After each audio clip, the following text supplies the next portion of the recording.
Okay, pasok na tayo. So, pasok natin. Check natin kung gaano kalakas sa gas tong etong ating motor. So, eto yung kanyang kilometer ngayon.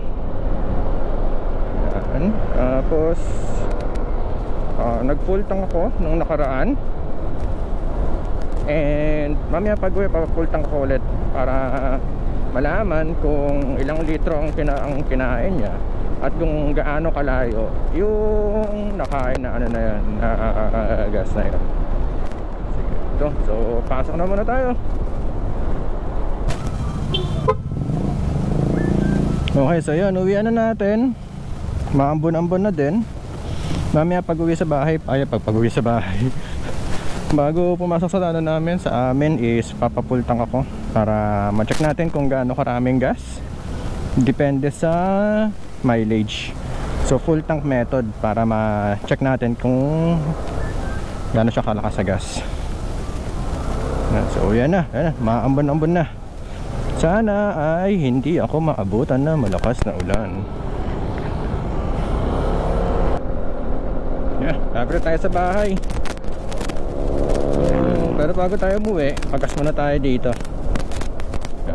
Pagas muna tayo dito. Kagabi, kagabi nga ba? Nagpapultang ako. So yan, tinan natin. Tapos pumasok ako sa opisina. Tapos papultang tayo ulit ngayon.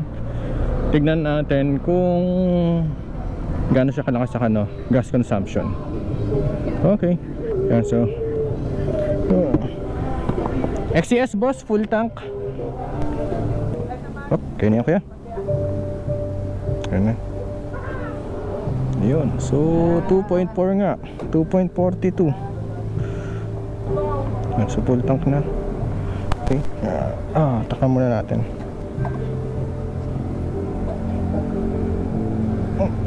Hirap.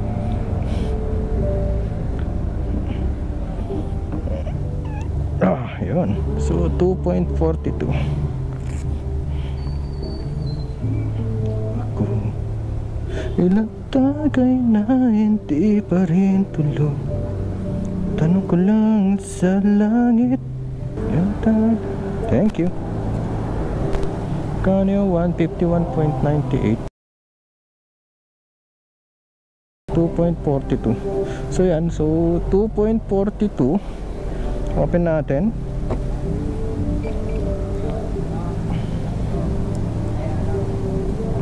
So ang tinakbo natin is 98.8, so almost 100 km. So parang pumapatak. Kung i-round off natin, every 100 km is 2.42 liters. Yeah. Okay, let's go na tayo. So kapag kinompute natin yon, para makuha natin yung gas consumption natin, ang formula nan ay yung kilometer, total kilometer, which is 98.8 divided by kung ilang litro yung kinarga natin. So 98.8 divided by 2.42 ay yung gas consumption natin.